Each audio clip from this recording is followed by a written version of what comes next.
Donnie, you're out of your element. We recorded our deep dive into the big stinky orange goblin, aka the senile paedophile, aka Stormy Hush Money, aka Donald the Glizzy Lizard on the 28th of January 2026. It is hard, ladies and gentlemen, to escape the feeling we are, to an extent here, repeating ourselves from the previous episode, which was, of course, if you need reminding, our foray into unpicking the murky tapestry of the Epstein files by stating how much the landscape had shifted since the episode before that, our flagrant trumpet blowing of Trump's turgid toupee. That was a lot of action in the space of a month. We sit here today on the 22nd of April, the wrong side of Easter, just under 3 months from that fateful sewage dump of an Audible podcast episode, again beating the horn of unfathomable progress rates. Though it is not progress we deal with here and speak of, dear listener, but sheer deprivation and paraded regression. Barely a day has gone by where Trump has not been the mainstay news item or had a link to the front page story all mainstream media outlets have been drooling over since that first episode. Personally, I harbour detestation for the fact we are devoting so much valued and sacred airtime to that great big prune of a man, recognising also the hypocrisy in how we lament his ever-present narcissism and political buffoonery, yet are also furthering that very trend. However, the obvious footnote and holy redemption underpinning every singular word we spill is that we here at the Jeremiad Podcast take our position of decrying pariahs with the utmost rigour. So when we dedicate such allotted space to this behemoth of criminal and juvenile delinquency, it is in aid of restoring equilibrium, at once charting the calcified waters this world is wading ever further into, and chinking the chainmail of a heavily chinned vessel as much as our bent barbs may. Now, Tom, a question I have for you. If you have the world getting closer to and more interested in the truth about an Illuminati-style, eyes wide shut global order that deals heavily in human trafficking, paedophilia, necrophilia, and all such delightful things, and you are largely implicated in all of that, how might you best maneuver such a situation and still wield the power? It's an excellent question, Andy, and I think the big answer, the main answer to that one is obviously to wage a war in the Middle East. Ding, ding, ding! 10 points for Mr. Burton. I am very happy I got that. I didn't win the chase for nothing. Do you know what I mean? I'm not sure if I've ever mentioned that on the podcast. A timely reminder. Just to remind everyone, I did win the chase. Yeah, I think it's crazy to think how much has happened since we spoke of Donald Trump and the various shenanigans that were going on. I think at the time, he'd already had his tariffs. There was all the sort of FIFA kind of bullshit that we'd exposed. There was the capture of Nicolas Maduro, the leader of Venezuela, the sort of the Greenland annexation talk, and now we're at this Middle Eastern war. A man who, has actually previously said that he finds wars to be kind of pointless to an extent from an economic standpoint. Yet here he is, causing economic chaos, wreaking financial havoc all over the world. And this is, this is part of the problem, that obviously America sneezes, the whole world gets ill. I don't know if that's the phrase. You know what I mean. And that kind of power and influence that he has. And I wouldn't be surprised if by the time we even release this episode, there's some more shenanigans that have happened. It's difficult to really keep up. And as you say, the Epstein files have kind of been swept to one side. Absolutely. They've been buried under many milieus of missile-laden rubble, so it seems. Which conveniently, actually you mentioned the economic detritus war can often bring, doesn't quite seem the case with this war now, does it? No, it does not. No, obviously, one of the major things that's happened, and I think before this war, no one really would have been able to tell you where the Strait of Hormuz lies. I can point out on a map now. It is right by the Gulf of Oman in the Arabian Sea, and it's a crucial strait. It's where about 50% of jet fuel passes through there. I happen to know that. And there's also, like a huge chunk of the world's gas and oil goes through this strait. Iran has basically just said to Trump, you know what, screw you, we're going to close the strait. Oil prices have then shot up. I think diesel has reached like £2 in some places. Thank goodness I don't drive at the moment. But it pushes the prices of everything up, and it also affects the stock market massively. The stocks have gone down. My stocks and shares ISA has been impacted. It was just plummeting. It just kept going down. He wiped off like nearly 900 quid off my ISA, this bastard. And it's not the first time he's done it. It's not the first time. When he did his Trump tariffs, his Liberation Day back in April 2025, same thing happened. The markets tumbled, they crashed. Well, maybe not crashed per se, but they were spooked. That's a word all the finance bros like to. That's one they like to use, as though the markets are like some kind of like deer or something. Oh, they've been spooked. The markets are spooked, and they hide, they retreat, and then they come out again. So it's been a personal cost, been a real personal cost, and it's affected me deeply, particularly on a financial level, and I'm not happy about that. This is the very seed, isn't it, that connects us as the individual to a great big global event that obviously is taking place many miles and in some ways worlds away from us on the ground here in the UK, because I am now returned to the UK for the dear listeners who may not have gleaned that fact. It's a very real impact, isn't it? These ripples carry severe ramifications. I'm losing count of how many times I say that goddamn word on this podcast, but it's just such a juicy little slice of lexicon. That's quite a considerable amount. And I think in some ways it does go some distance to underlying just how much we are at the mercy of these greasily fingered tyrants. Yeah, I mean, I guess you could talk about the ramifications. Oh! Am I right? No. 10 points. No, it really does sort of hit home about how kind of susceptible we are to the decisions of just a few individuals and the actions of just a couple of individuals who may or may not even be in their full mental capacity. Their mental faculties may be a little damaged, possibly touch of senility is in there. I'm not sure, but it is quite scary actually that we're at like the mercy effectively of these people, and the knock-on effect, the kind of the ripple effect of this war. Like I say, it's driving prices up, inflation goes up because oil. It's not just about the oil you put in your car. It's jet fuel. It's petrochemicals. It makes manufacturing things more expensive. It makes transporting goods more expensive. Allegedly, there's about 6 weeks worth of jet fuel left in Europe. I saw today that Lufthansa has had to cancel a bunch of short-term flights because they're just like, look, it's not worth it because jet fuel is so scarce and expensive. Companies, airlines may have to cancel flights, or flights are going up massively. And then, the interest rates go up. It impacts housing. It impacts like every facet of your life is impacted by this. And obviously we're not in the war zone, and it will obviously be much worse for people who, there's obviously like a human cost to all this as well in terms of deaths.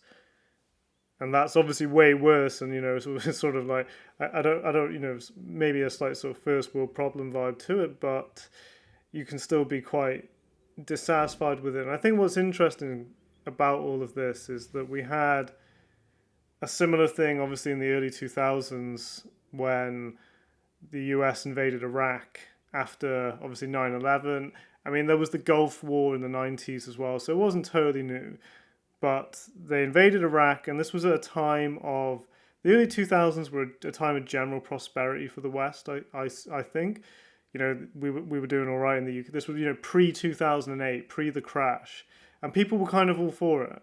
I think there was, well, maybe not all for it, but I think there was a lot more support and backing for that kind of action. Obviously, we joined in with Iraq at Tony Blair's behest.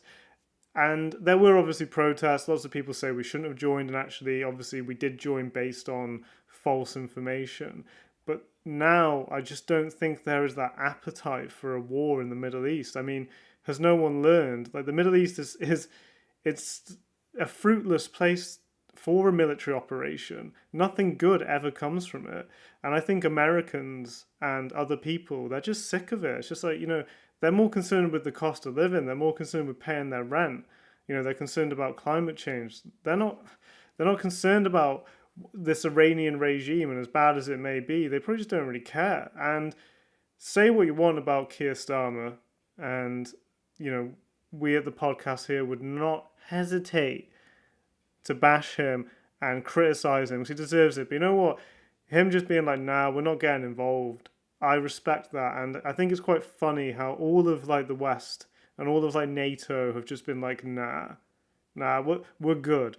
We're good, we're not interested. We'll pass, thanks, Donald. You go ahead. But we're not getting our boys involved in this. And I think that's really heartwarming, actually. I mean, if there's one good thing to have come out of this, it's kind of, we've unified, I guess, the G7 and all that stuff, and just being like, no, you know what? No, Donald, we're not doing this. It's a waste of time and effort. Good luck. Amen to that. I have seen there was a comment somewhere, I think it was a political commentator who mentioned that Trump is an absolute master of producing solutions to the problems that he's created. And, that a few times he has tried to bash either the UN, NATO, various individual allies for not getting involved and joining when he didn't even brief anyone or tell anyone, or, it's entirely a war, if he phrases it like that, of America and Israel's own making. So then to come out and say, really disappointed that our allies haven't backed us. Why would they? There's that clip where he had the recently appointed Japanese Prime Minister at the White House for a delightful interview. And I think she referenced that we all the allies were a bit surprised by you attacking Iran and this development. To which he referenced being surprised about Pearl Harbor. What? Just the levels of mania that you're dealing with this toad is absolutely crazy. I personally would like to see the Allies and the G7, as you mentioned, go a step further and be a bit more vocal about not wanting to side with Donald or calling out this war. I think a lot of people have been very diplomatic about it so far. But again, as we've mentioned, just how prevalent he and this whole sideshow has been in the news. And I know it's a delicate situation, but no one's really come out and addressed and tried to quell it that much. That I think it seems like they're hoping he will just tire himself out, almost like the toddler that he is. This tantrum will finish. He will then want some shredded or some blended McDonald's burger smoothie because he can't have solid food yet, and then go back into the corner. It's not only were obviously a lot of world leaders hesitant to join this war that they didn't know about. There was actually quite a lot of opposition even within the White House. J.D. Vance was like, and again, I don't want to give too much credit to that man because I also think he's a bit of a cretin, but he was against it. He was like, you know what, Donald, I don't think this is a good idea. There wasn't like this kind of universal support within the White House even, and actually there's talk of like lots of change. He got rid of Pam Bondi recently allegedly over her handling of the Epstein files. Obviously Joe Kent, he was basically the Trump top counter-terrorism guy, and he resigned because he was so against this war. He thought it was a dumb idea.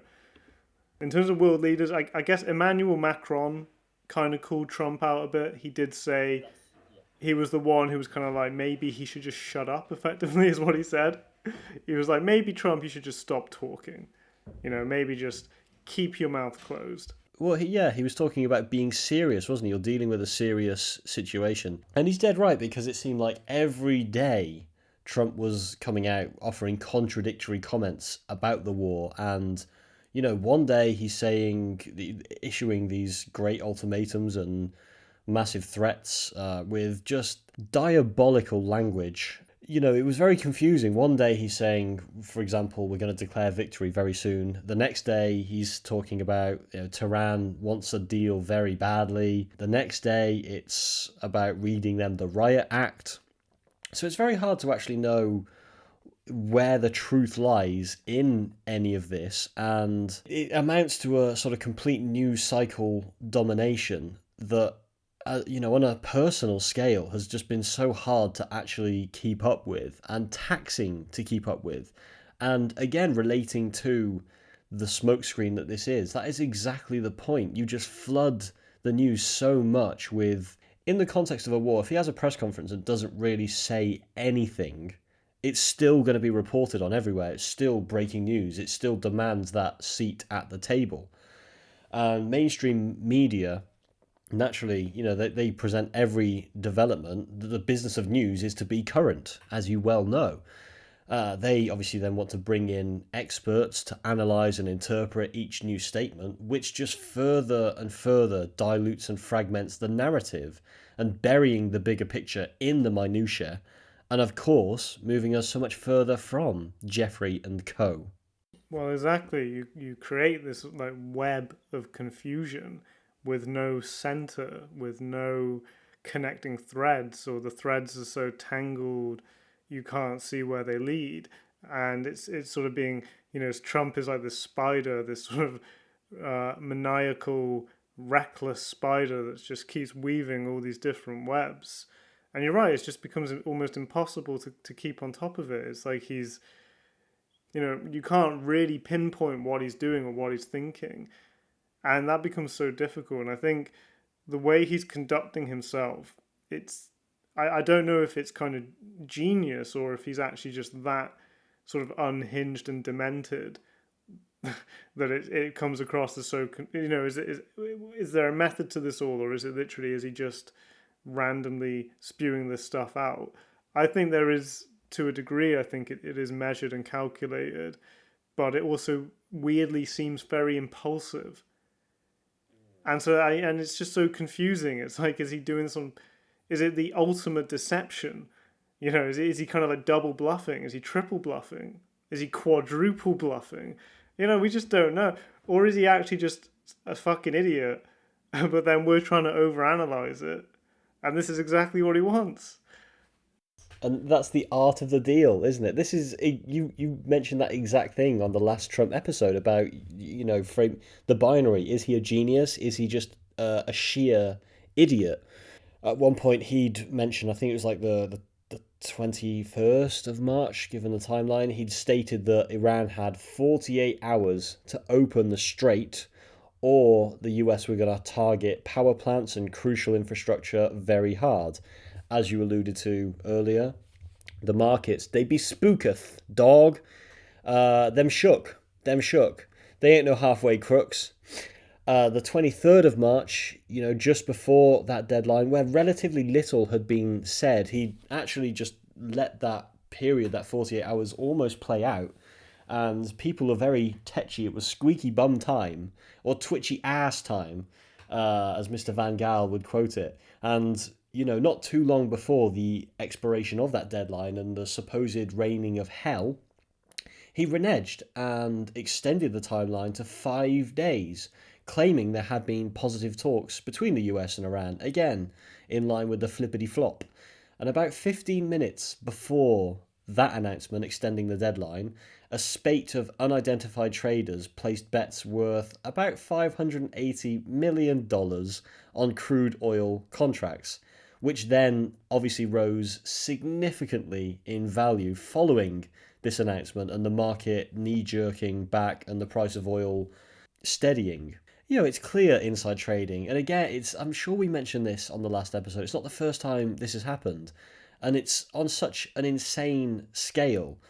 Iran themselves came out and said, what peace talks is he talking about? There's been no such talks at all. And they even accused him of stock market manipulation. In one sense, that is the context of this war, is using it for that self-gain.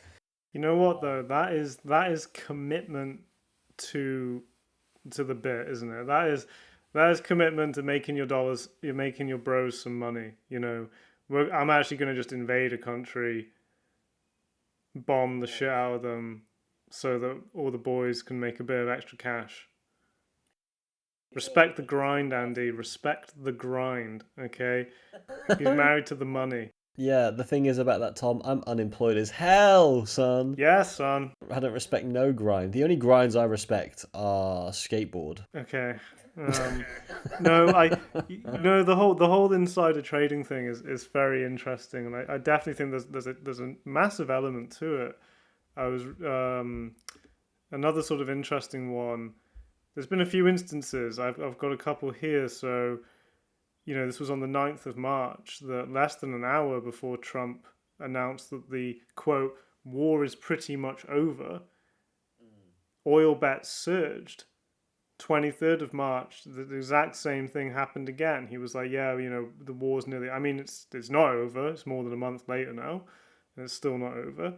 On the 9th of April last year, 20 minutes before Trump announced a pause on his tariffs, there was a huge surge in trading on the stock market, just as it rebounded.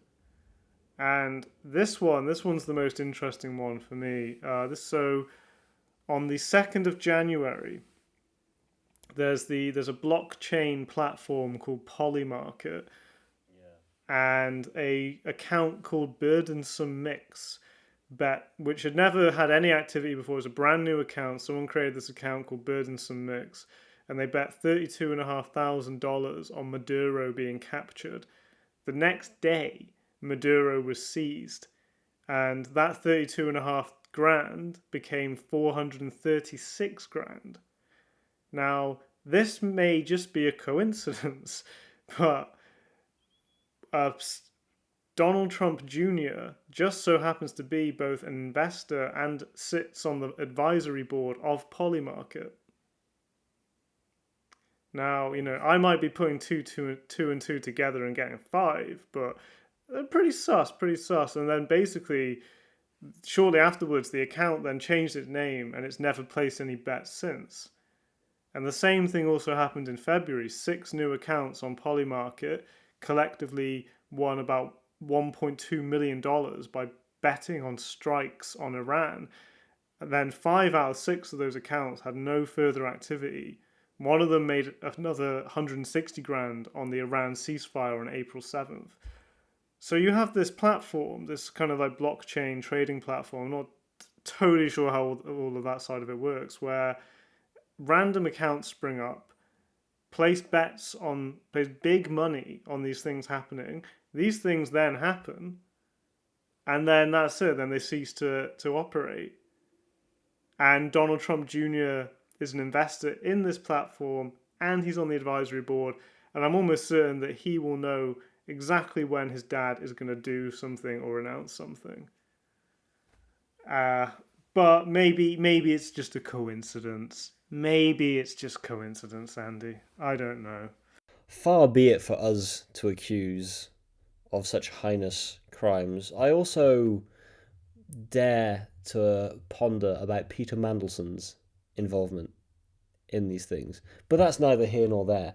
So heinous. And again, I think the point for me, even since that point, since the 23rd of March, that huge 580 million, which is the biggest volume out of all these incidents mentioned, that's a month ago now. And because, the news cycle has moved on so much, how distant it feels, it could be years before it's actually properly looked into or any sort of justice is brought about.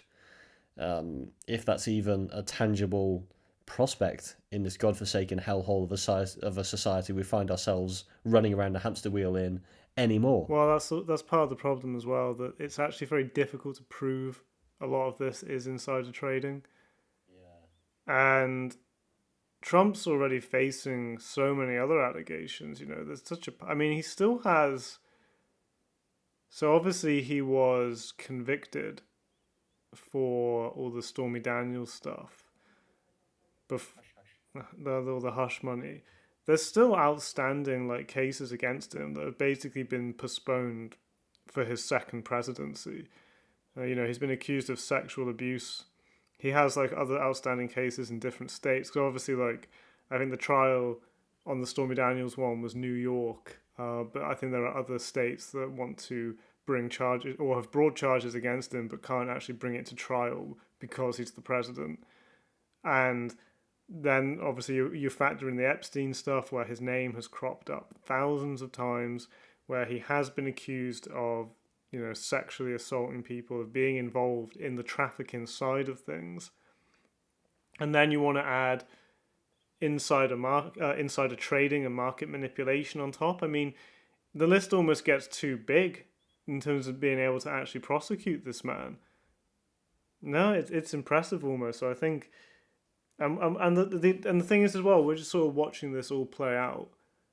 And again, it's kind of like with the Epstein files, where you sort of watch these things and you see it happening and you know it, and you almost feel helpless about it. You feel powerless. It just sort of confirms what we all know. It confirms that world leaders, do manipulate markets, that they do these things, they enact policies, they start wars to help out their friends, or this cronyism. I mean, you just mentioned Peter Mandelson there, and all the various dodgy lobbying that he has done in the past. Obviously, he sent lots of sensitive data and information to Epstein to help Epstein make money. That's a form of insider trading as well. So we know it goes on, and just to see it so sort of brazen and kind of so unapologetic, and it's quite insulting, really, and it just really boils your blood, doesn't it? Really, it just kind of, out of all the things that sort of, I mean, there's so many things wrong with what Donald Trump is doing and how he's going about his presidency. And particularly, let's not forget, this is a man who is the current holder of the prestigious FIFA Peace Prize. And he's just desecrating that. This is the equivalent of a Nobel Peace Prize, really, if FIFA's dishing it out. And he's disrespecting that, and that's really sad. He's disrespecting the FIFA Peace Prize. A lot of people aren't talking about that, and I think they should. That he seems to be getting away with that. I think Gianni Infantino must be very upset with all of this. And again, it really continues to sour the World Cup in the summer, doesn't it? It just continues, because Iran have qualified, and there's talk about Iran. Are they going to play? Are they not going to play? Are the players even going to be let in? Are they just going to have their visas revoked? Are they just going to be detained? Who knows? And it's the ramifications of all of this are just wild. There's so many facets and aspects to it all. And again, how do you keep up with all these different things? Well, that's what we're trying to do, and that's what Jeremiad's here for. We're going to try and cast our net as wide as we can on this one. But that's tough. You need a big old net. A huge net. The biggest net ever seen. People are calling it the best net maybe ever. Yeah, a net that could sit in at Wembley, perhaps. Because that's the one thing that he hasn't considered in the context of the Peace Prize and bringing slander upon its name. What does Lee Cattermole think of all of this? I bet he's not once fucking thought of that, has he? And shame on you, D. Trump. Shame. All right, it's official. I'm sorry, I pointed at you then, Tom. I didn't mean to. It was just a gesture. I'm not in any way saying that you remind me of the great big stinky orange goblin. Talking about his spate of convictions and overhanging cases, and there was that clip recently of a grandma wearing a DoorDash shirt, that great American delivery company. Think Deliveroo, but Americanized. And she rocks up to the Oval Office. She knocks on the door. He promptly answers. She hands him 2 bags of McDonald's. Very, very genuine and organic interaction, of course. I'm not even going to speak about what supposedly was said, or the awkwardness of the actual interaction, and him asking her very targeted questions. But there was a very humorous piece of reaction that I think framed it so well, is the California governor, Gavin Newsom, and his press team basically stated that, the irony of this is that Trump himself would actually be ineligible to work for DoorDash, given his felony conviction, and how he's already been found liable for one case of sexual abuse, never mind the spate of other potential convictions that he might get. And isn't that in itself just so crazy? As you mentioned, we're here to cast wide that net. All of this, a reminder of the very ethos of the podcast, to remind the dear listener, in the biblical tradition, Jeremiah was appointed as a prophet by the Lord to call out the woes of man and speak of what prevents society reaching a desired divinity, which he then produced long literary tirades or laments venting, which of course were coined as Jeremiads.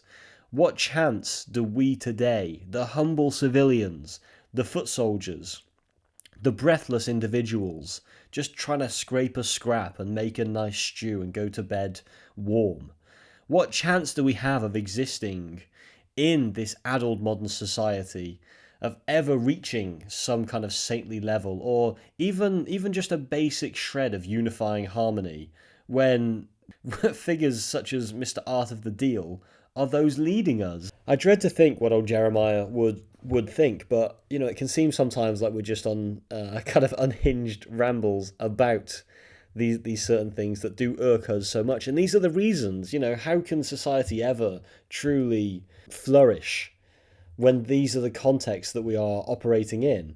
It's crazy. I mean, he'd even had a bit of a rift with the Pope recently. I'm sure you saw that AI generated image that he posted depicting himself as some kind of American savior, an AI Jesus. The Pope had called out the war in Iran. He's been quite stout in his words against it, and he said the world is being ravaged by a handful of tyrants, that God does not listen to the prayers of those who wage war, but rejects them, which is, in many ways, the closest that we have actually come to finding an ally in upholding the biblical tradition. It's words straight from the cloth, dog.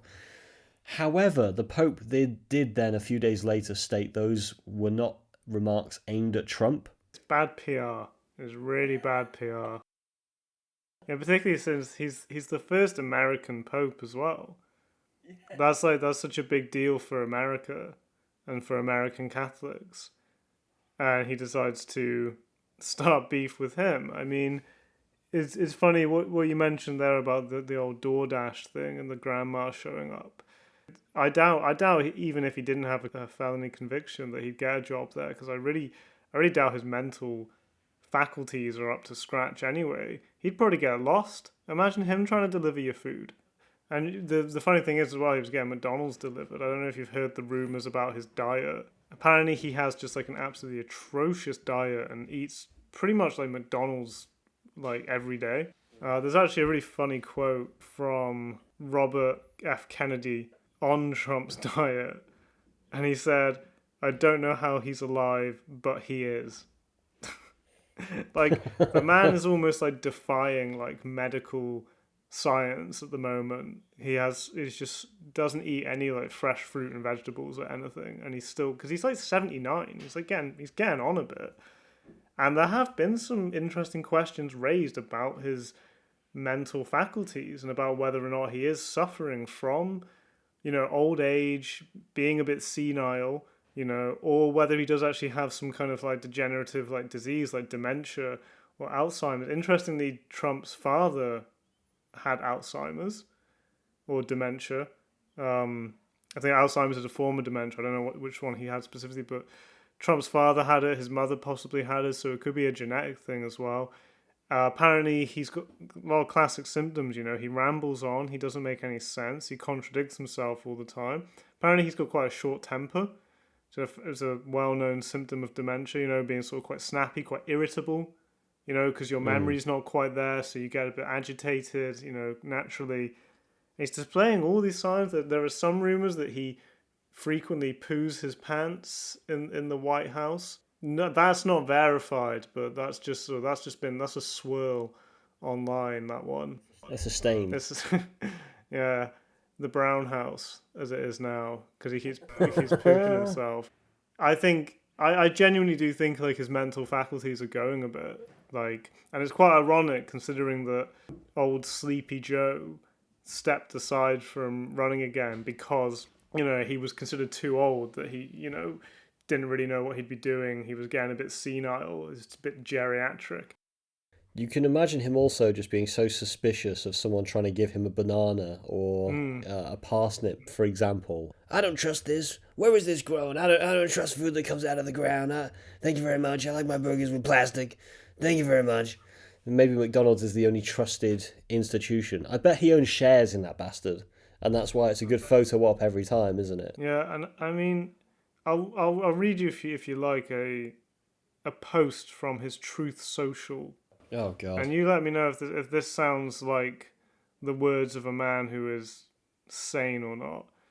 But this is what he wrote. He wrote, "A whole civilization will die tonight, never to be brought back again. I don't want that to happen, but it probably will. However, now that we have complete and total regime change, where different, smarter, and less radicalized minds prevail, maybe something revolutionarily wonderful can happen. Who knows? We will find out tonight. One of the most important moments in the long and complex history of the world. 47 years of extortion, corruption, and death will finally end. God bless the great people of Iran." What's he even on about? I mean, he's literally threatening genocide. I don't want to sound like a prude, but I do think it's quite unbecoming of a president to behave that way. Almost one of the biggest achievements for Trump out of this is he's actually made me view Iran in a slightly better light. Ironically, like when Trump says we've got peace talks, Iran are begging for a peace deal, they're on their knees, and then Iran comes out and says, "We ain't talking, bro. This ain't it. This is all lies." I believe Iran more than I believe Trump. That's one thing I read also is about how little people are actually using Truth Social, and it's actually failing as a platform. I think it's like Trump media and technology has lost a lot of stock value because of that, because no one's using it. It's pretty much just him and an echo chamber. So quite often, for example, I'll see those posts of his posted on Instagram by someone else, some other social media. It does beg the question, is this a genuine post? Is this a parody? Because the way that he writes, it's almost like he's parodying himself. Like he's trying to South Park that bitch. Some of the things that he said have just been beyond atrocious. He referenced blowing them back to the Stone Age at one point, which Pete Hegseth also tweeted. He just said something like Stone Age. Another time, April the 5th, on a social media post, he ordered Iran to open the fucking strait, you crazy bastards, or you'll be living in hell. It's completely irresponsible to use language like this. What sort of example does it set? It's embarrassing, and interestingly enough, for the first time ever today, I actually went on Truth Social. And one thing that I thought was very interesting is it's basically like Twitter, or what is now known as X. And obviously you would post something and then you could repost things. So when you repost something on Truth Social, you re-truth it. And so half of these truths were re-truthed by Donald Trump. And I find the whole concept of re-truthing something is quite kind of apt for how this whole war is. Because he almost seems to be re-truthing the narrative, as it were, all the time. As we already mentioned earlier about how there's peace deals, we're gonna here's the deadline, no peace deal, we're gonna blow it up, okay, we're not gonna blow it up. He's re-truthing the narrative all the time, isn't he? So I don't know if he's even aware of this connection, but there was something kind of meta and ironic about that, and it was a horrible platform bombarded with adverts. It's a common thread of, obviously his first term, he was big on fake news and misinformation. And we mentioned last time on part 1 of our Trump debacle about redefining the term peace And retruthing it's a similar vein, isn't it? You know, fake news has graduated to new truth, almost. Yeah, and he was the other day. He was on his one of his posts, and he's claiming that he's already ended 9 wars, and this will be his 10th war. And what an honor it is to be able to end a war that he started. Yeah, exactly. I mean, I don't know if you recall, but when he was running for the second term, he said that he would be able to end the conflict in Russia within a day. I think you missed the memo where he actually extended the deadline. But of course we missed the memo because how many have there been? It's Pepe Sylvia in this mailroom. You can't keep up with it. It's my fault. It's my fault. I'm sorry. I should have been keeping up. But yeah, we haven't even touched on the whole Israel element of this war in Iran as well. So it was actually Benjamin Netanyahu who gave like a speech at the White House saying, "We need you guys to invade Iran." And again, it just shows how deep America is in Israel's pocket and what's going on. There's also stuff going on in Lebanon right now as well with Hezbollah. There was a video circulating, an image from a video which has been confirmed by the IDF of an IDF soldier taking a sledgehammer to a statue of Christ. The statue's upside down and he's smashing it with a sledgehammer. I don't know, there was just something kind of prophetic about all of that. You know, when we talk about the Jeremiah and the Pope and the IDF are smashing up statues of Christ. It feels like everything's regressed. I think when we were, and again, if we sort of throw back to Iraq and Afghanistan, that was a time in the world where you kind of felt things were only going to get better, that society would improve, that technology would improve things. That axis has shifted now, where we actually I fear for how technology is going to influence the world. I fear for how industry is progressing in terms of climate change. And I fear how the geopolitical spheres of the world are playing out and what America is doing in Iran. You know, we're only talking about a 20-year difference, and so much has changed in that time. I don't know how this will end. Any ideas? If I had ideas, I'd be floating on the stock market and advising my friends beforehand. And this is probably why I'm not a world leader and I'm unemployed. So instead, I've had much time to dedicate to channeling my wrath into a long form of literary lament that I shall unleash now in a nuclear whacks. Hit 'em, son.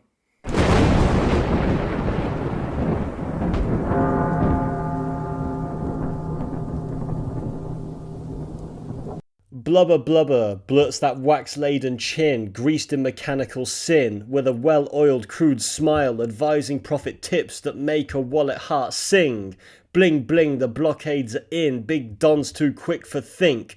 Babbling fake news on Truth Social again, someone get Grandpa a stick, so he can add some poke to his sting in the art of provoke. Self-crowns a king, a centre stage chameleon makes the circus tick, so they feed him the bait just to keep the Hormuz straight. But the house always wins, even if all the white is stained. He'll claim pristine and hell gains a new gleam. Justice sinks another inch below the rubber waist / rubble of waste that connect chest to hips and peace to war ships. What a body of work he's created, dreaming of the Stone Age, but the Queen has vacated and no one knows the place where sense sits. But still wager it lives within, 'cause it can't be as bad as this. Like a stomach not lingering, best go take a shit and hope Trump evacuates. He'll still shimmy down the nuclear pipeline and frame disgrace a win, a new fragrance to present. There's no business like ruining the world for self-gain, and here we are in the crosshairs of woe again. Out of your element, trying to keep up again, knowing not we're nothing but the pins lining Donny's lane again.